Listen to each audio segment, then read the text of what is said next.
नमस्कार भक्तों, आज हम फागुन मास के महत्व का 10वां अध्याय के बारे में जानेंगे। फागुन मास के महत्व का 10वां अध्याय एक अत्यंत पवित्र और मन को शुद्ध करने वाला वृत्तांत है। इसे सुनने मात्र से मनुष्य के जन्म जन्मांतर के पापों का नाश होता है।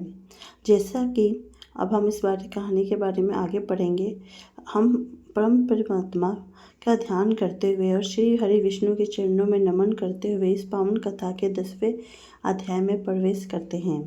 नैमिषारण्य नारायण के पवित्र तीर्थ में, जहाँ हजारों ऋषि मुनि ज्ञान और भक्ति की चर्चा में लीन थे, वहाँ सूत जी महाराज अपने आसन पर विराजमान थे।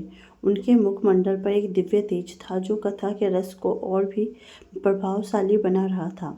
शौनक आदि 88,000 ऋषियों ने अत्यंत श्रद्धापूर्वक हाथ जोड़कर सूत जी से प्रश्न किया कि हे महाभाग, आपने हमें फागुन मास के स्नान, दान और भगवान की पूजा का अद्भुत वर्णन सुनाया है, जिससे हमारे हृदय में भक्ति का संचार हुआ है। अब हमारी जिज्ञासा यह है कि इस मास में और कौन से विशेष कर्म हैं जिनका पालन करने से भगवान गोविंद शीघ्र प्रसन्न होते हैं। कृपया हमें इस मास के महत्व का 10वां अध्याय विस्तार से सुनाइए। ऋषियों के ऐसे विनीत वचन सुनकर सूत जी का हृदय गदगद हो गया। उन्होंने भगवान नारायण का स्मरण किया और अपनी वाणी को पवित्र करते हुए कथा का आरंभ किया। सूत जी बोले, हे ऋषियों, आप सभी धन्य हैं जो भगवान की कथा में इतनी रुचि रखते हैं। फागुन मास के 10वें अध्याय की कथा सीधे तौर पर मनुष्य के कर्मों की शुद्धि और भगवान शिव तथा विष्णु के अभेद स्वरूप की महिमा से जुड़ी हुई है।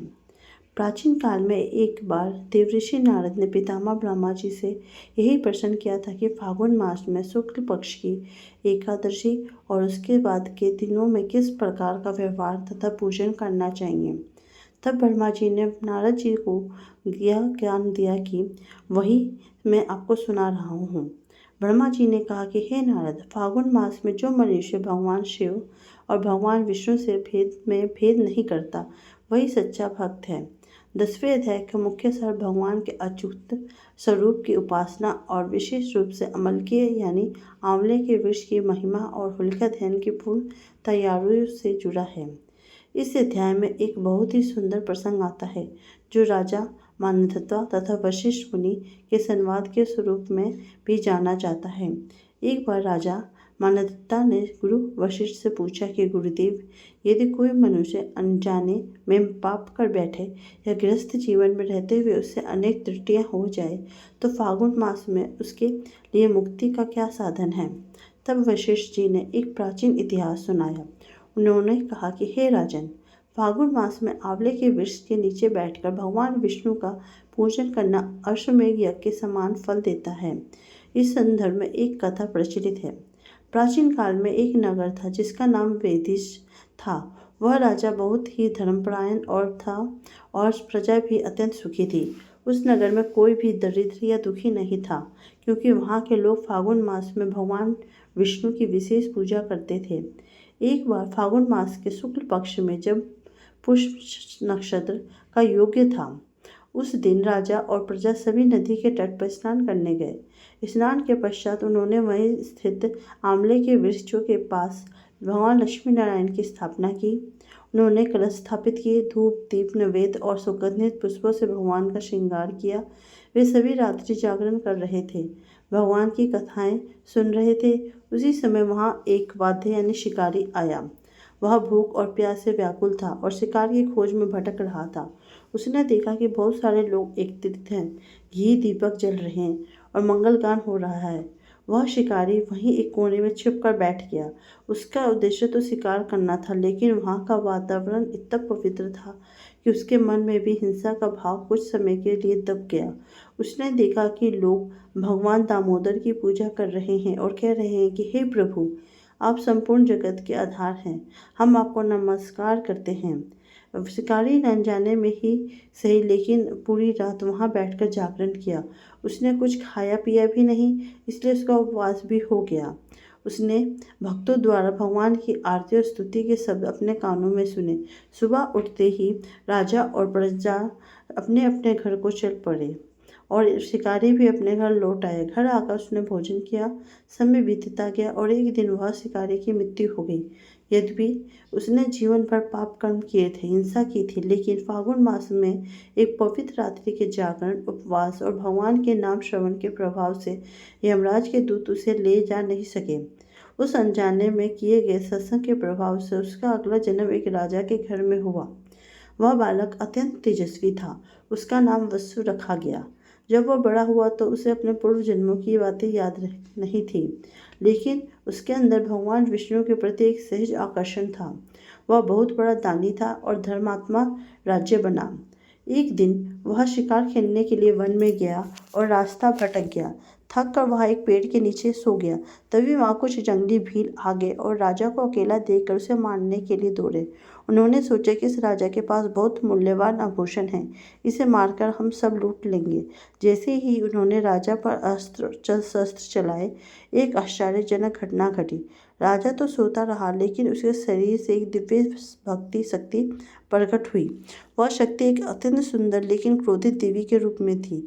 उस देवी ने क्षण भर में उन सभी दुष्ट भीलों का नाश कर दिया। जब राजा की नींद खुली तो उसने देखा कि चारों ओर भीलों के शव पड़े हैं।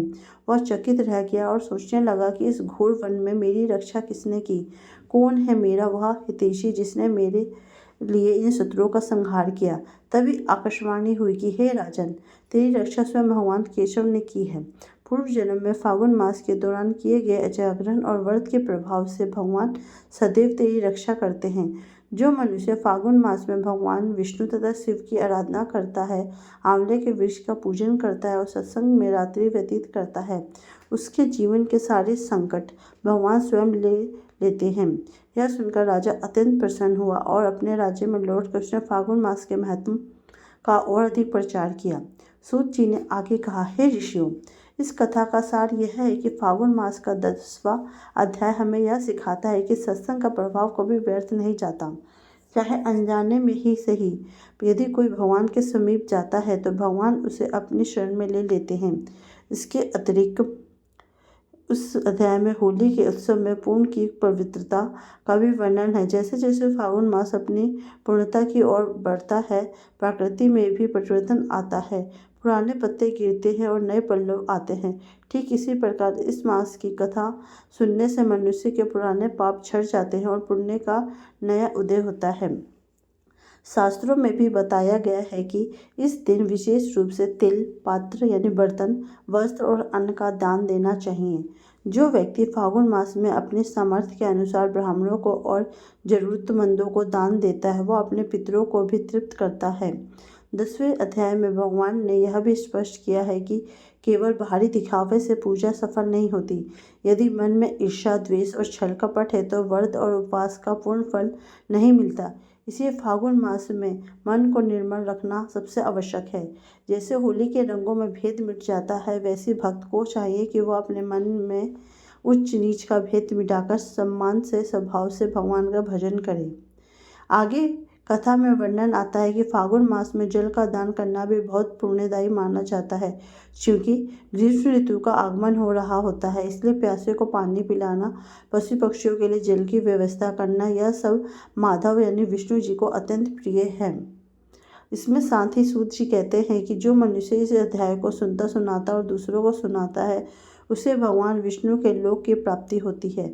उसके घर में कभी भी दरिद्रता का वास नहीं होता, अकाल मृत्यु का भय नहीं सताता। इस प्रकार फागुन मास के 10वें अध्याय की यह पावन कथा, जो मनुष्य को भक्ति, ज्ञान और वैराग्य की ओर ले जाता है, यहाँ विश्राम लेती है। हे ऋषियों, भगवान की लीला अत्यंत है। फागुन का महीना तो साक्षात भक्ति का ही स्वरूप है। इसमें रंग भी है, रस भी है और वैराग्य भी है। जो इस रहस्य को समझ लेता है, उसका जीवन सफल हो जाता है।